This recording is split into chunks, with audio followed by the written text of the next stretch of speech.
Hey everyone, I am Eric. I am a software engineer. I've been doing this for about 14 years and I've been doing Angular for 6 or 7 years. And gosh, this is a session, a streaming session that I have been waiting for. Um, this is now, I believe, stream 8 in a series working on some test helpers or a test helper for stubbing out asynchronous browser or any asynchronous function in your test and interacting with it in a similar way to that an Angular developer is used to interacting with network requests. Um, and so, it's like if we look at our example that we just wrote in the last session, we can see a simple documentation for it. It's this async method controller. If you get one of those guys, and we stub out clipboard.readText, that's the what you can use to paste into your web app. Then once you have the production code that tries to do to gets that paste, initiates the paste, then it's going to be waiting because it's asynchronous. And so this is similar to if it made an HTTP request, it would be waiting. Now it tries to initiate the paste. It's waiting until we call .flush. We expect that call to have been made and then flush it with whatever contents we want to simulate being in the clipboard. And then it finishes. So it's been a long road. If you've been following along, then yeah, I hope you're happy like me that this is finally going to happen. So my goal is to make this a fairly quick session, fairly quick video, and get this thing into master certainly, and then maybe do like a .next version to deploy it. Not actually totally official for all of my library users to update to immediately, but at least to opt into with that @next tag when you're installing from npm. And then if I do that, and depending on how much time is left, we can go try to use it in one of my libraries, which I believe would be the Sudoku app. So let's get to it. There's one item left on our to-do list, and that is to see if there's anything left in other to-do lists. And I happen to know that there are at least these two, and they might actually be duplicates, so it might just be one thing. But let's start there. So at some point when we were writing the whole feature, I left it to do because we didn't have enough written yet to really test all the logic that I wrote here. And so let me go ahead and just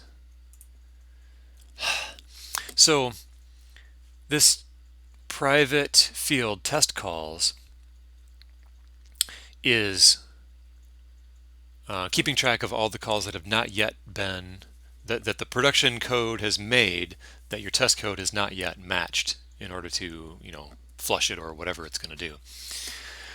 And the problem that I was encountering that I had to write this weird fancy loop for with like using nth and minus I was that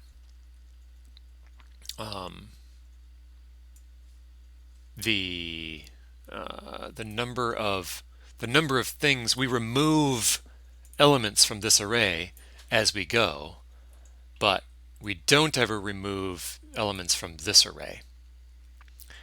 And so we have to keep them matched. You might remove things from near the beginning of the array, and we need to have them matched by their relative index from the end of the array. That's how we line them up. Because unfortunately, we had to do a little bit of messiness because we couldn't find another good way to keep track of two separate arrays where the indices between the two arrays is what link these two together. So this is the test call of ours, and this is the Jasmine call that we associate to it. So we were not able in the past to actually test that this works correctly on mismatched arrays. So let's go ahead and rewrite this in a way that's broken and then get a failing test for it and then put it back and see that the test passes. So if we were to write this naively, we might say something like, let's see now, let's keep that part of the loop.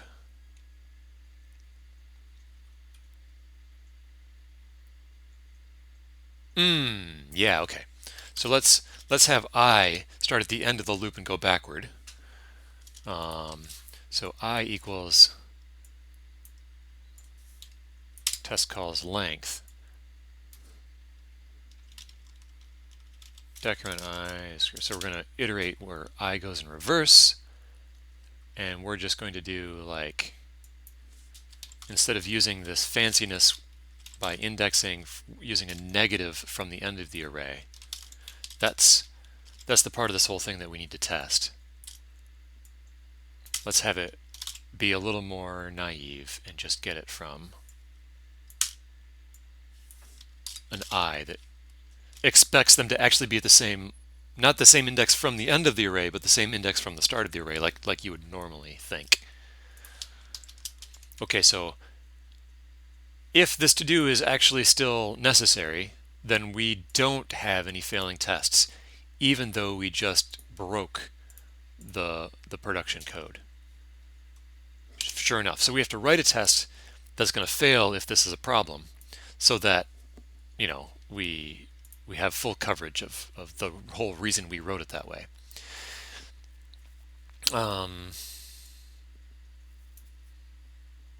So even though this is a private function, I think I'm still going to write a block for it here. Normally I only write a describe block for the publicly exposed things, but this is a little helper that's used by two different public functions, and I don't want to rewrite my test 2 times. So in the fact that I'm going to show that it's failing first anyway, I think, let's see, build error message. This is above build error message, so let me go ahead and do it up here. Describe, ensure call info is set. And you know what? I should come up with some notation.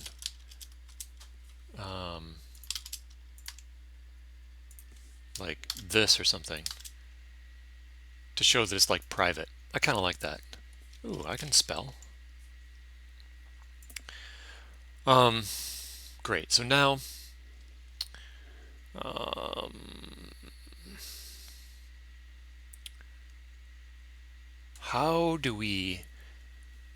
what weird test case do we need where this would actually be a problem? We have to make a call,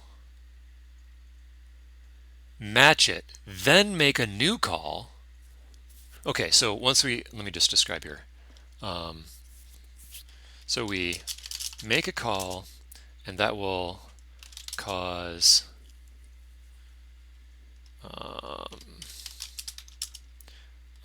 test calls to be call 1. So we'll say we'll make call 1. That makes it look like test calls and spy.calls, and those match and they're fine.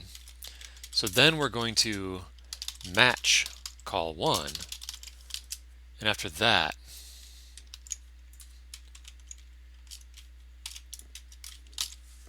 we're going to end up with this. And finally we're going to make call 2.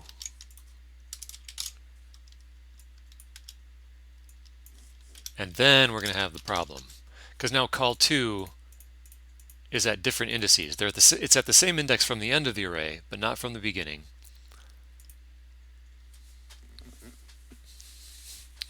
And that will mean that next time we try and trigger this, try matching call 2, and we'll end up with probably throwing an error. Okay, good. So let's go ahead and new async method controller navigator.clipboard read text. Yeah, it is nice because that's not going to require any arguments. So we make call 1 by saying navigator.clipboard.readText. We match it by saying controller.match.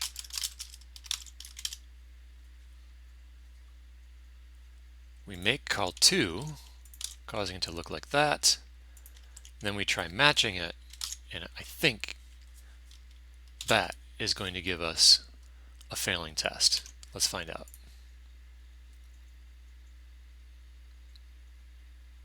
Two failing tests? What?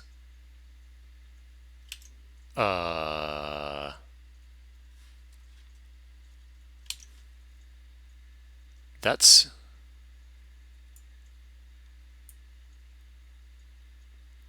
Whoa.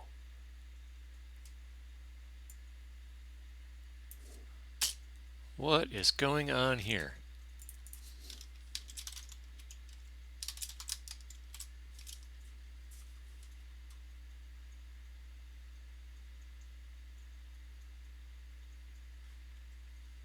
It says there's 2 failures. I don't see any X's up there. Let's just go ahead and restart Karma, because I'm just seeing strange things.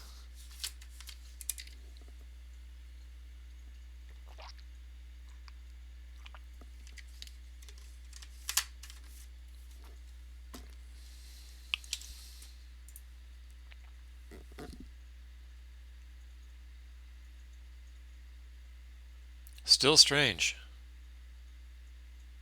We don't see any errors printed to the JavaScript console. What?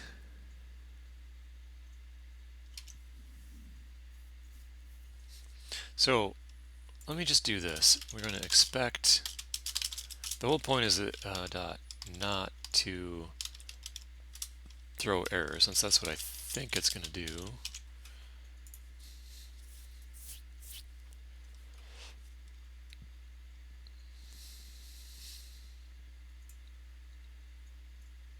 Yeah, we're getting some other... I broke something. Let's comment this out.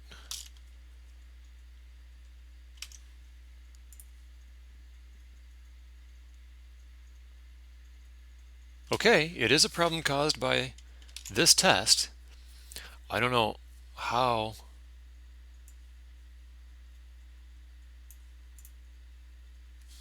I'm causing 2 different errors, and none of them with any of the messages I expected. I don't have a stack trace here. Async method controller 68. The spec line 258. 258.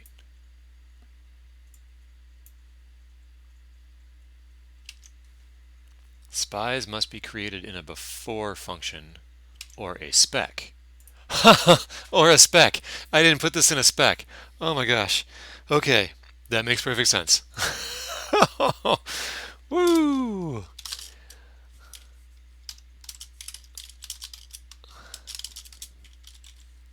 All right.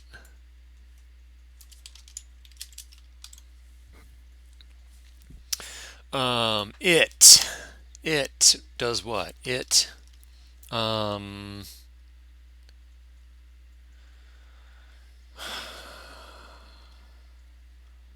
correctly initializes test call objects even after others have been matched.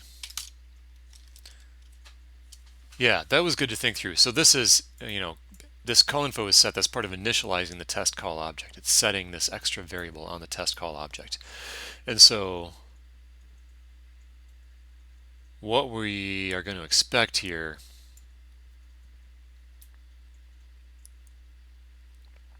maybe we need to switch to write text so that we can put some distinguishing information on those call objects.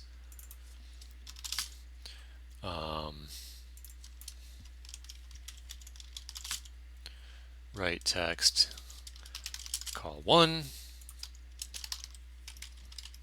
call 2. I'll match what I wrote in my comments.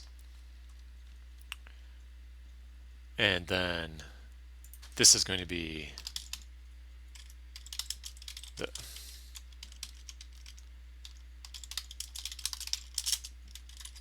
test call is going to be this guy, and we're going to expect test call dot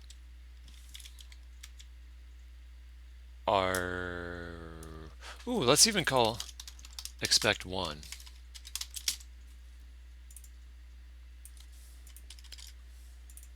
Yeah, I like that.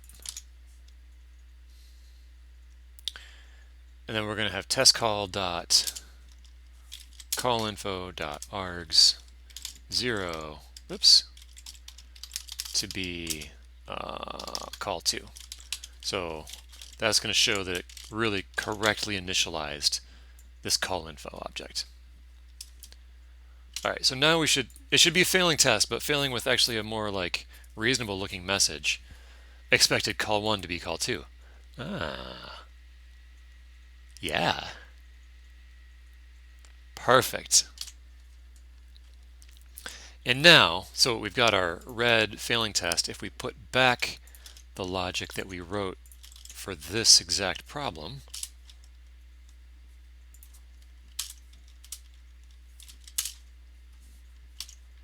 that should hopefully turn it green.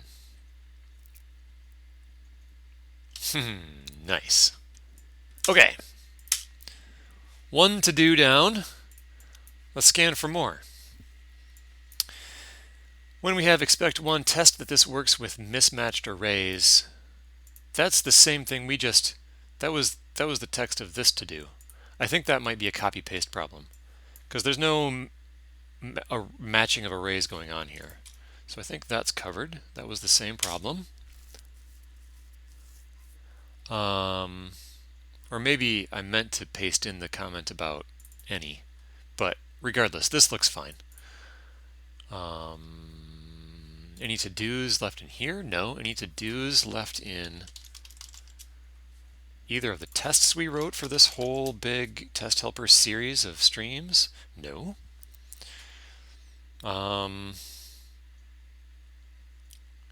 Great. Sorry, I just noticed that I have the wrong title on this stream. Let me update that real quick in case anyone wants to join us, and they shouldn't be discouraged by the word documentation in the title of this stream, because that's not what we're doing. That was the last one. I must not have hit the update button when I updated this before. Finally, finishing the test helper.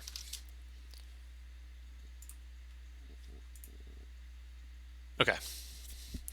Sorry about that.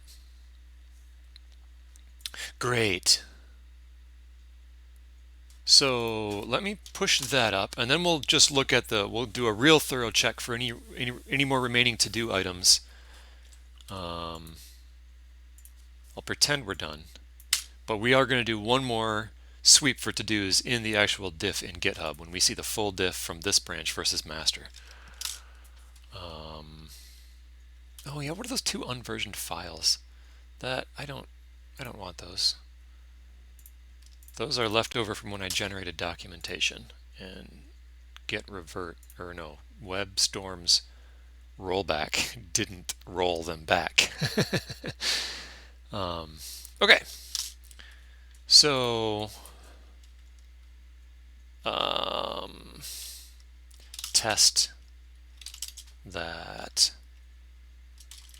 test for correct initialization of test call objects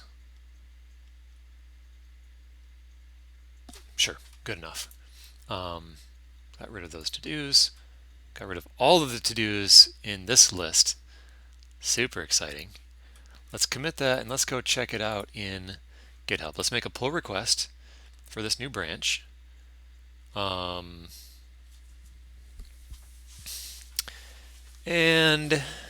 I forget if the title of this is significant or no. I think when we merge it, that's when we have to be careful. So that'll be fine. I'm not gonna.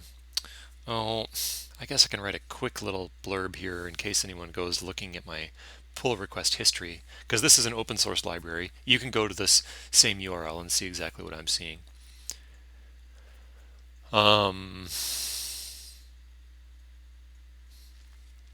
Basically, add async test async method controller. This is for ngDev.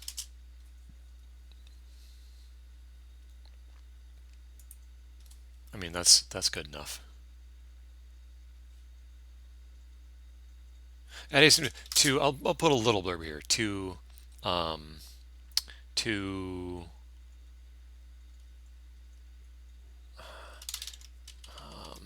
mock any asynchronous function method, really.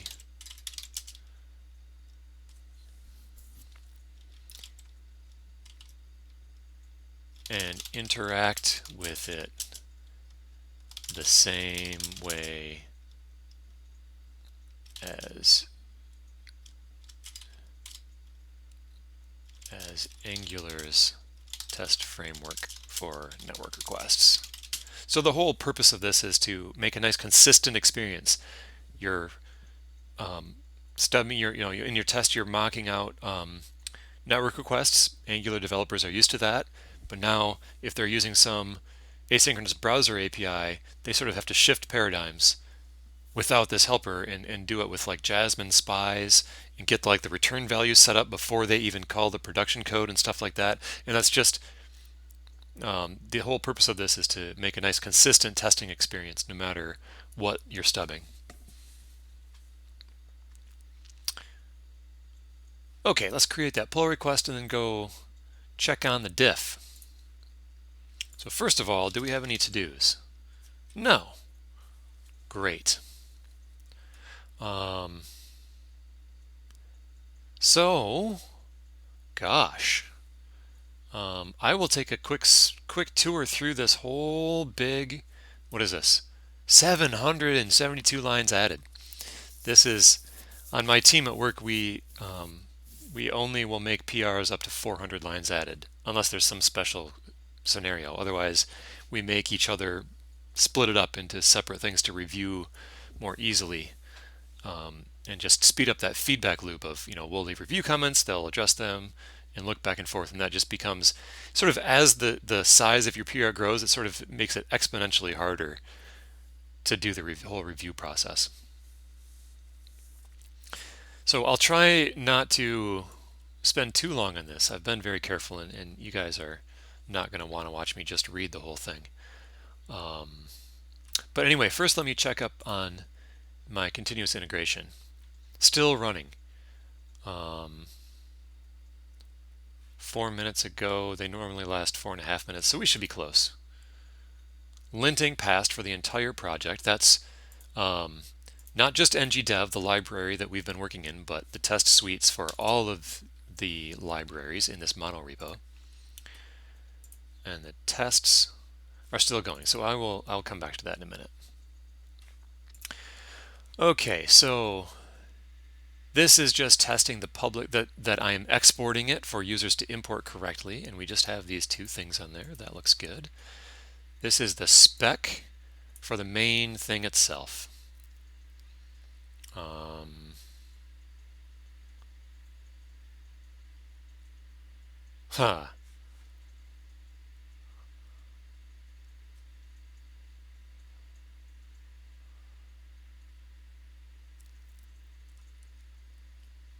Yeah, all these fancy error messages were a big investment, to put a positive spin on it, that hopefully will pay off for users. I made these match the kind of error messages that the Angular framework returns. When you expect one and that's not really the case, or you call verify and there are outstanding things. They're a little bit advanced, a little fancy with their error messages, and I made this the same. I'll try to just look up here so I'm not highlighting things behind my video. I should make a little quick layout to switch my video to the other side for cases like this. I'll try to remember that for the future. Oh yeah, fancy Jasmine matchers. I mean, how big is this whole test file? Oh, that's not too bad. Under 400 lines. That's a significant, lots of tests, but not like crazy. And here's the actual production code with documentation and everything. Love it. I'm not seeing any like commented out stray code anywhere. I'm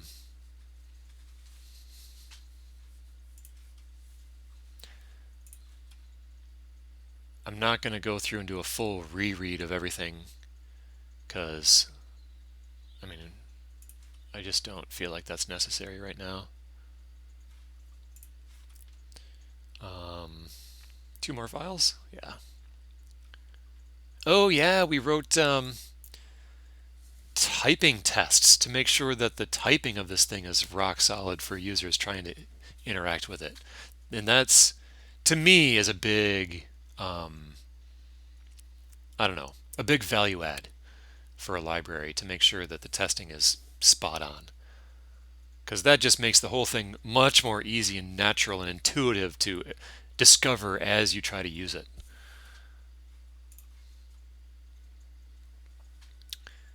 And more typing tests. Great. Love it. Love it. And our continuous integration passed. Let's do it, man. We've been spending a ton of time on this. Let's do it. Let's squash and merge. So this is significant. Often, I normally prefer to do just a merge commit.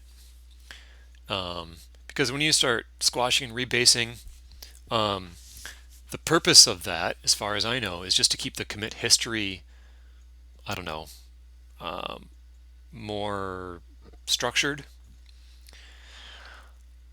But the drawback is you start getting into a lot more weird, hard to solve merge conflicts in my experience. And that is not a worthwhile trade-off if you're working on a team, in my opinion. So, however, on these open source libraries, first of all, I'm the only one who commits to them, so there's a lot less danger of merge conflicts. And second, if I merge this down and make it one commit into master, I can write a nice commit message using a conventional commits. And rather than just explain it, I'll show you. So we are going to merge this. Our test suite passed. Oh, there is a issue that this is going to close. This one. So I'll pull that up, issue 9, so I can make sure I mark that as closed in the process. In fact, maybe I can link it here. Oh, I've never done this. Let's see what this does. 9.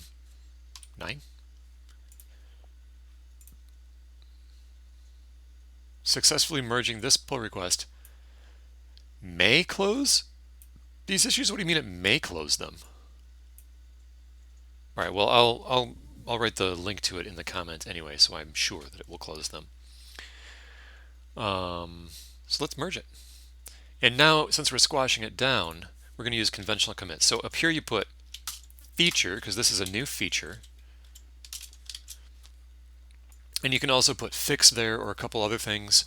And that's going to, the tooling when I do a release, I have tooling called, I forget, but anyway, there's a few of them that do it. And I'm using one that will go back and read all of the commits, the commit messages since your last release, and automatically change your add to, make your change log to have the messages from each of your commits. And depending on, unless it's a chore, if you put chore there, it leaves it out of the change log. And then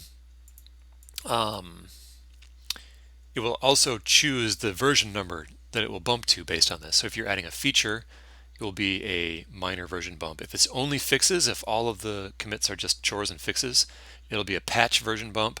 And if any of them have, like, in all caps, breaking change anywhere in the commit message, then it will do a major version bump. So it's a way to follow some semantic versioning, semver. So we added to ngDev async method controller. Yep. And that's my normal format for when I add new things. And I don't get too wordy in my commit messages. Even though this is in the changelog, I assume that people will notice, if they care, they can go read the documentation that we just spent the whole last streaming session on. But I will write that this closes number 9. So that will make the link so that when I merge this, it's going to close this. The changelog is going to have a link to this pull request where I describe the whole feature. To this issue. Right, and it's also going to have a link to the pull request. So you just have link ties all the information together, even in the changelog, so users can click on it and investigate everything that happened. Oh gosh, I think we're ready. There were no files like the docs that were in the diff that we had to worry about.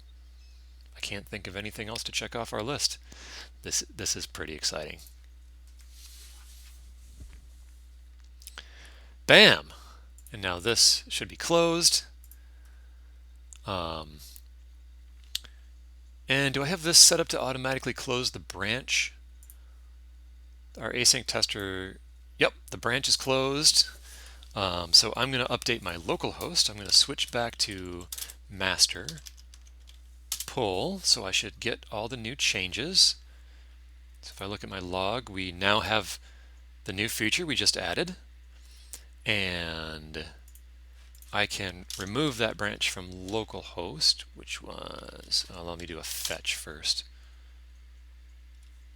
Is it not fetching? Oh, there, it fetched. And then I can, remove this guy. Oh, that's lovely. That's lovely. So now let's do a quick actual release of this to npm as a preview version, and get it into the Sudoku app and make sure that it's working, like for real, installed from npm and everything. So for that, I want to do from master. I don't want to do the pre-publish because that's going to do the docs, and I don't want to update the public facing documentation until I do a real release, not this like at next tag type release.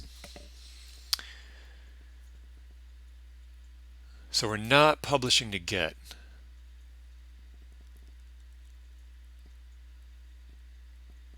All we're doing is the npm publish, but we have to look up, and I don't remember how to mark this tag. It's a special, what am I using? I'm using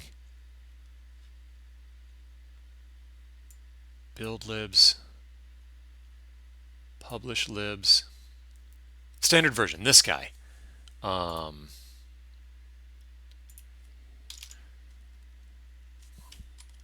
There's the standard version commit all. I want to, there's an extra command line flag to pass that. So standard version next release.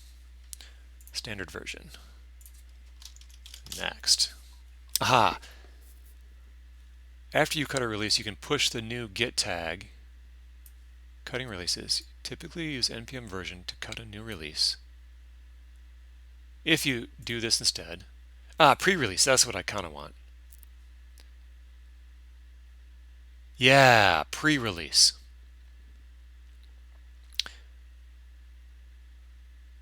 Suppose the last version of your code is 1 and your code to be committed has patched changes. Yep, I want that dash on there. Pre-release, and we can put a tag there. The tag I'm going to use is next, because that matches what the Angular team does when they're doing pre-releases. And because it has a bunch of helpers for Angular, I like to follow those sort of, I consider that them setting the community standard.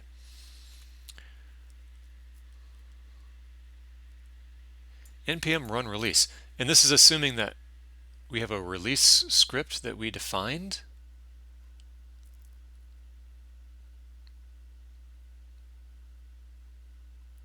Why is this not running standard version? Oh, you run release first and then npm run release.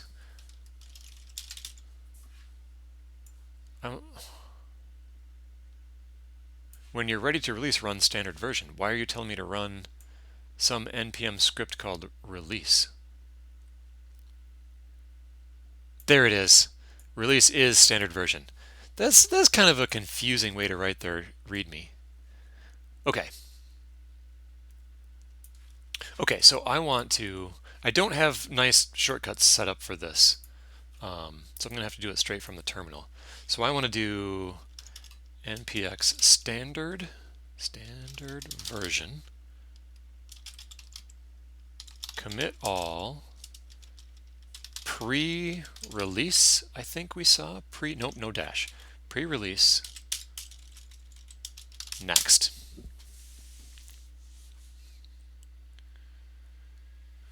And then that in our changelog next 0, good, it made the right version number. And let's look at our changelog. We got added to it, oh yeah, a whole bunch of features, plus ngdev async method controller. The whole big thing we've been working on for 7 or 8 video sessions. Lovely. And okay, so far so good. I'm happy with that. And now we can do, oh right, now when we do the npm publish, we have to make sure that it has a special tag as well. Because I made this mistake before. Then last time I did this, I just ran the normal npm. Is it just npm publish? And it ended up publishing a real version number that people were prompted to download right away called next.0. So there's some special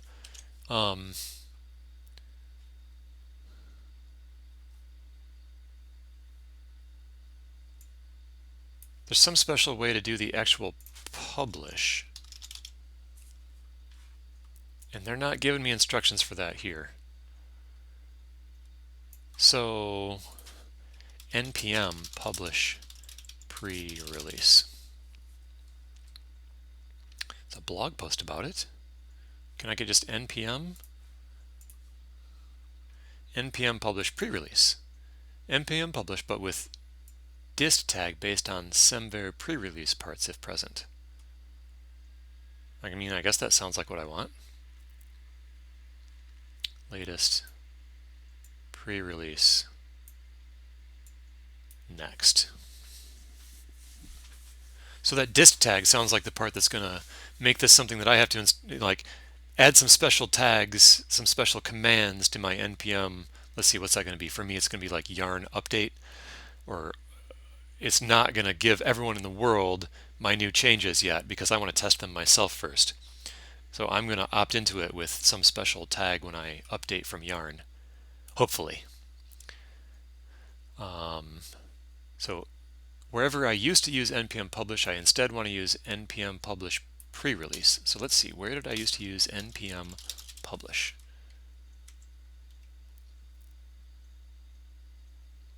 Well, I'm using this script I wrote for myself called publish libs. npm publish Maybe maybe we can go look at an equivalent flag we can pass to npm publish. Let's just find the docs for that. npm publish pre nope dist tag dist tag. We can just pass a tag flag. It was funny because it rhymed.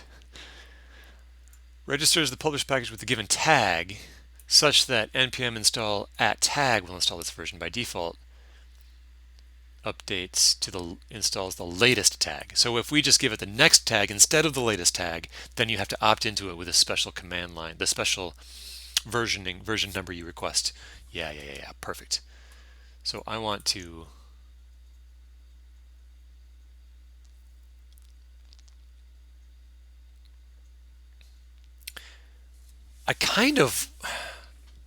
this time around, I'll just do tag next. And then the next time, if this all works out right, I can leave myself a to-do item to go make all of my scripts better so that I can make this a real easy process for myself next time around. So let's go ahead, and now this is going to do tag next. So we should be able to npm publish. It's just going to run this script, and it's going to do a next release of all of my open source libraries in this repo. So yarn npm publish. And I think it's going to ask me for a... first it's going to rebuild them all. Makes perfect sense. In a minute, it's going to ask me for a one-time password from my my authenticator app. Unfortunately, I have recently added a nice little don't look at the password I'm typing in setting to my streaming software. So no peeking while I type in my one-time password. It hasn't actually prompted me for it yet, but once I get it in there, I'll let you see my screen again. Sorry, I just started streaming, I don't know, a week or two ago, and so I'm still having fun learning the ropes. Wow, this is kind of... I forgot how long it takes to recompile all these guys. There we go.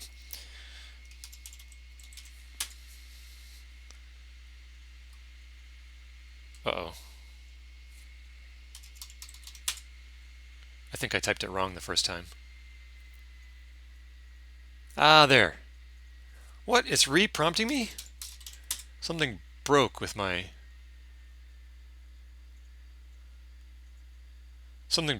script. Sorry, this is going to take even longer than normal. There's what was that, the third library? I think there's about 7 of them.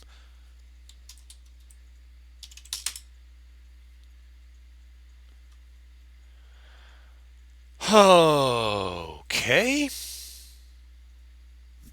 I knew this was going to happen someday. I typed it wrong for one of the libraries and my whole script errored out. I've already published some number of them, and my one-time password has already changed, so it doesn't matter if you see it now. So we successfully published... Yeah, that's the one I entered wrong. It's only supposed to be 6 digits. I got an extra one in there somewhere.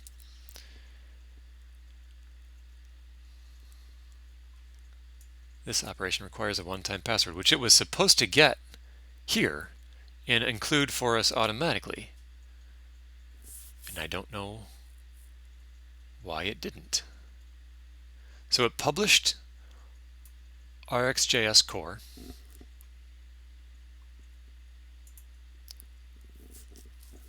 And the next one in the list would have been app state. So we need to continue from app state.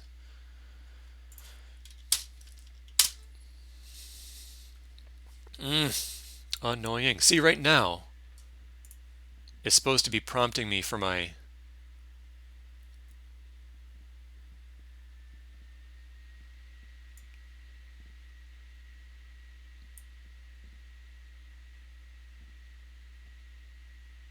Well, not right now yet. Annoying.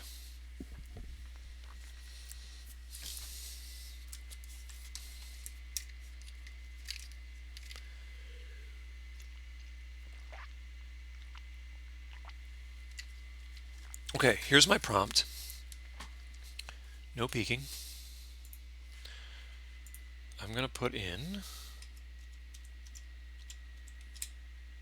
my one-time password.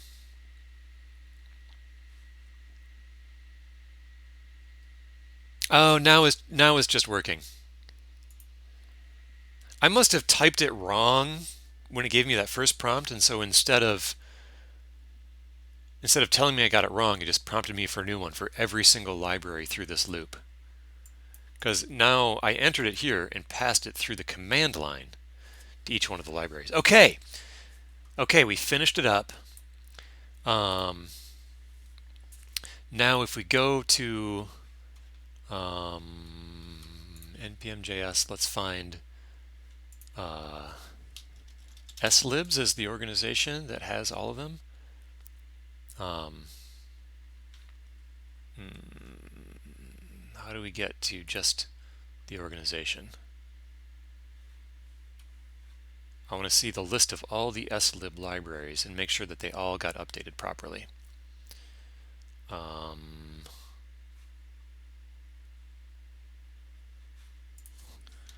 At slibs, 7 packages found. Okay, there's the 7 of them. And we're not updated in the web UI yet. And I have seen it take a moment in the past for all the publishing that I just did to actually show up here. What I'm trying to remember is if I can actually install the new version before it shows up in the web.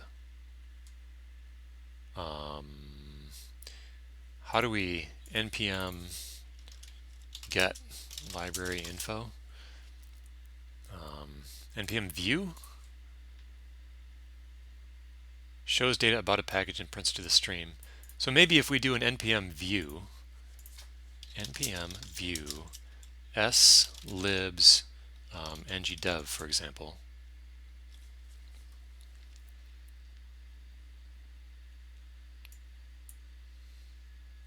Is this? Looks like it's there. Looks like it's ready. So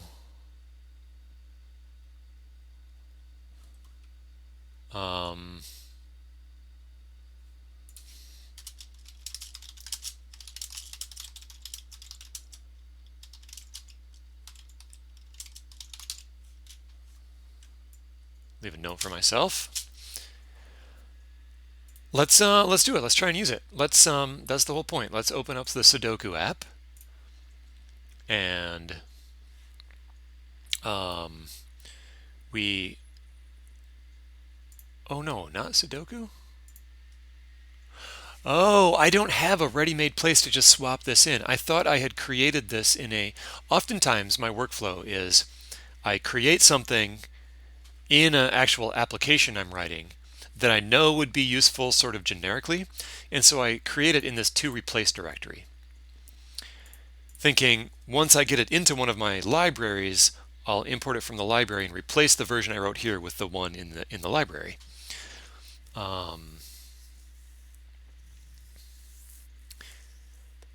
But I forgot that was not my process this time. So I don't have a quick place to go check that this is working.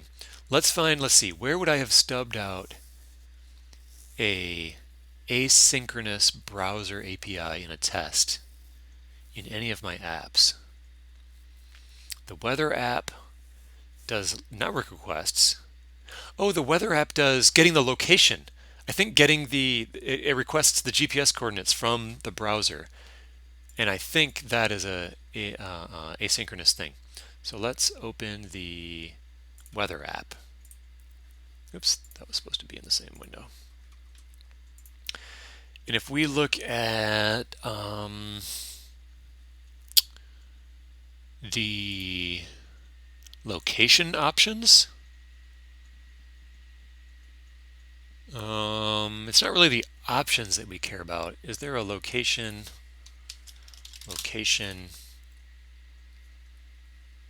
service? This guy.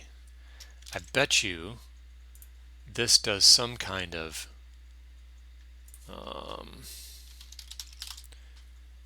get location, custom location. Do we have like navigator in here? No. Somewhere we request from the browser. Let's see which API that would be using.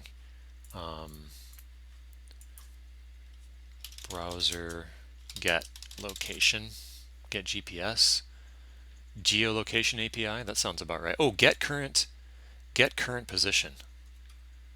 Navigator.geolocation. Let's see if we use where we use that in here. In the browser service. Ah. Okay.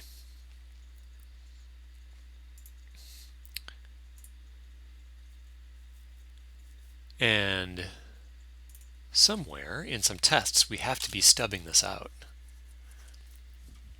So we have a browser mock that creates a SPI object in the browser service, and somewhere we're going to have get current location. We're going to have get current location. We're going to mock it out with Jasmine spies, which means this is currently using the old school set up the return value before you even execute the production code.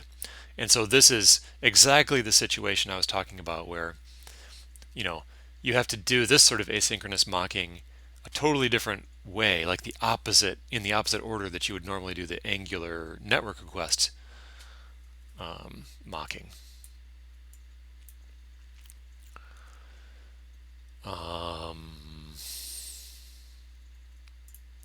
So let's find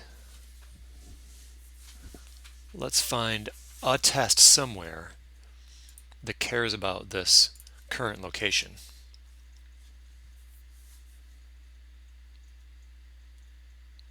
This looks like it cares about it a lot.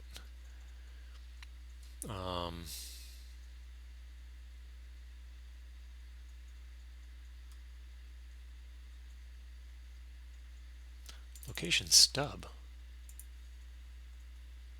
Oh yeah, this grabs the stub. Okay, here we go. This might be a good test case. Let's stop the tests in this project and start the tests in this project.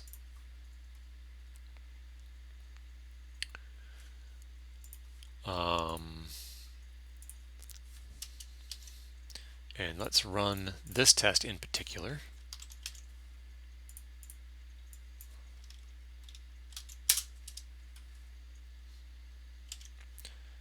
And let's see, we are going to end up wanting to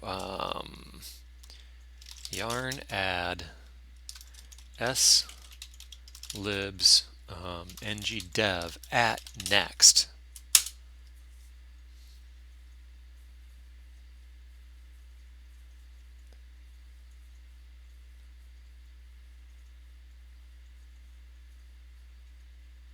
Oh, sometimes it has problems when I have something else running. Trying to modify a file that someone else has open or something like that, I think.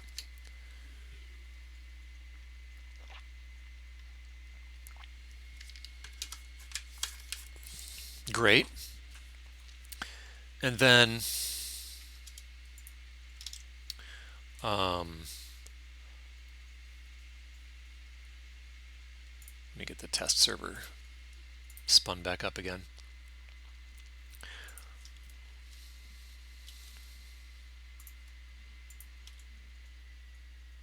Let's yeah, okay, I know exactly what we can do to test this out. So let's do dot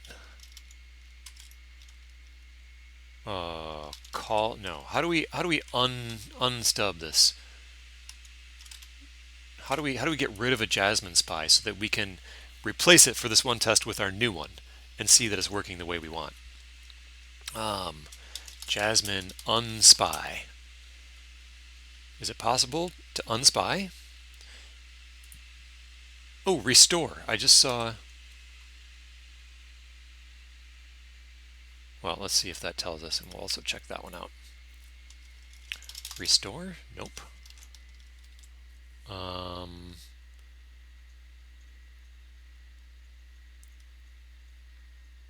Yeah, that's doing it manually. I don't have access to the original one anymore.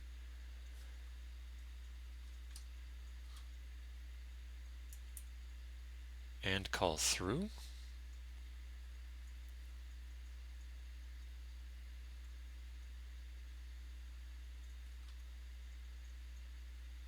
Ooh, it's likely going to make it.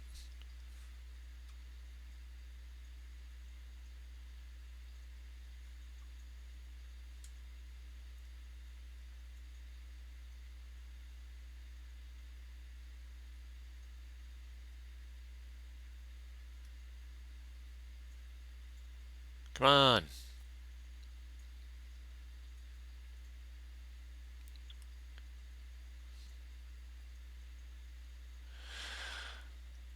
All this is still just talking about and call through.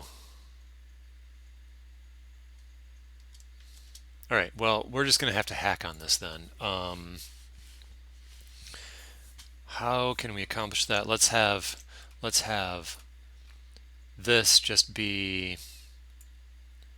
I don't know, the empty object as any. So that's going to satisfy, hopefully that's going to let this recompile without causing any errors. Let the whole test suite compile, but it's not actually going to mock anything out.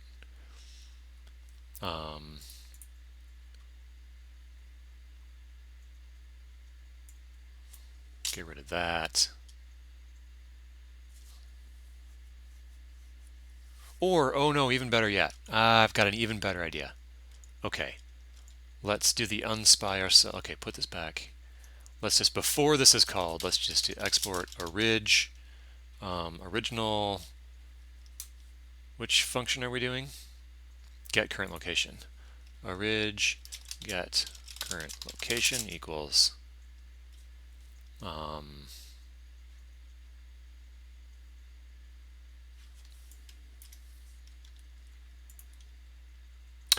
oh gosh, sorry. I'm just having trouble thinking of how to do this that's not going to break all kinds of other code and have to go comment a ton of stuff out.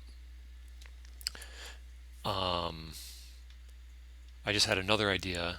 If we go to the browser service and see who's using this, let's just not use it anymore in our location service.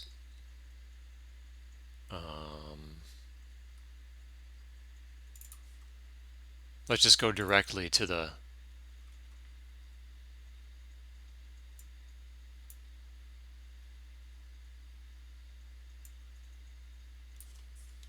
so then all the existing testing code that deals with this we can leave alone.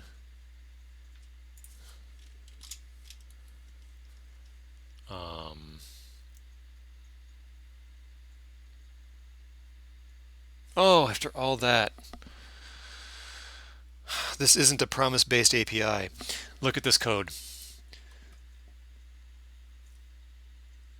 This code calls get current position as a function and turns it into a promise. So this is not a good thing for us to try to stub out and use our new async method controller for. Well, I guess I give up trying to find a quick way to test this thing. I'm going to have to wrap this up. Sorry for the disappointing ending. Thanks for being here. I appreciate you watching. Hopefully there was something interesting in all of that for you. Don't give up on me. I'll figure this out. But anyway, we should have that test helper out there for anyone to use now if they install that next version, and I just have to be the first user of it, unless you beat me to it, to prove that it actually works before I flip the switch and make it a latest release instead of a next release. So yeah, this will be the conclusion of the many 8-part, 7-part series on getting this async helper from idea all the way into NPM. Um, so thanks again. If you are watching this later on YouTube, I will put links to interesting things in the description below. Um, like, I'll put a link to the library. Maybe I'll put a link to the Sudoku app just because I'm proud of it. That's the one we were, no, the weather app, I mean, because that's the one we were just going to try to write some tests for. Um, I wish you all the best in your coding, and I will see you on the next stream.